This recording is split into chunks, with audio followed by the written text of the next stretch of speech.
পুঁই শাকের ঘন্ট। এই পুঁই শাক এভাবে ছোটো ছোটো করে কেটে রেখে নিয়েছি। এবার এর মধ্যে দেব কুমড়ো, আলু আর একটু ওই রাঙা আলু,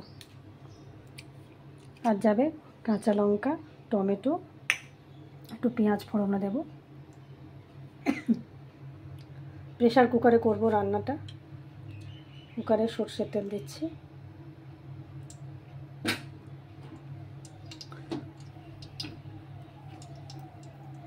বড় 2 চামচ মতো সর্ষের তেল দিলাম।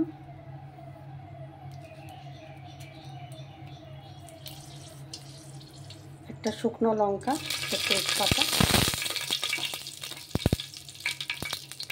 5 ফোড়ন দিয়ে দিলাম।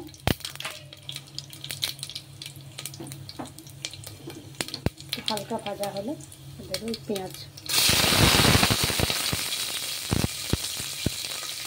একটা কাঁচা লঙ্কা দিচ্ছি।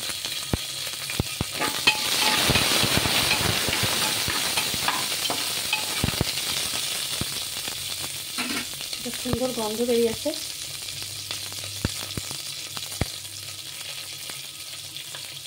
এবারে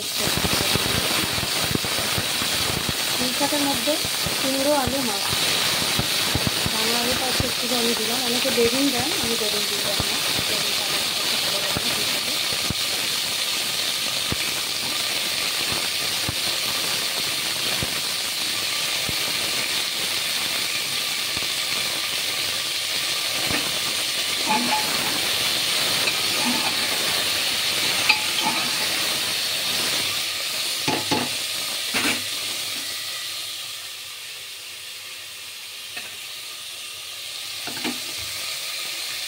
এবার একটু আদা বাটা দিলাম।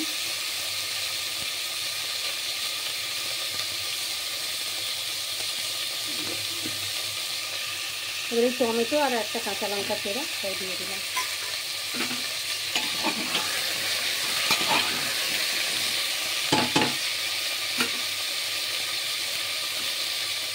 এবার এর মধ্যে দেবো নুন, চিনি, হলুদ, লঙ্কা, জিরে গুঁড়ো, ধনে গুঁড়ো।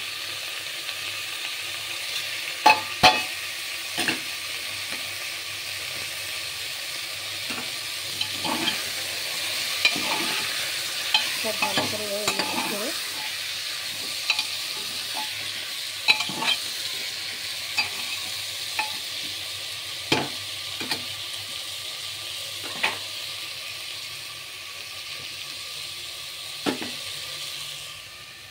এবার দেবো এর মধ্যে এই পুঁই শাকগুলো।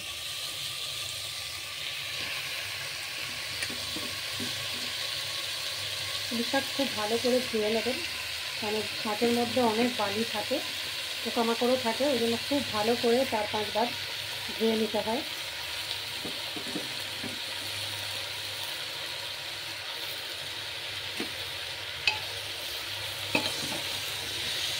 এর মধ্যে জল দেওয়ার দরকার নেই, পুঁই শাক থেকে জল বেরোবে।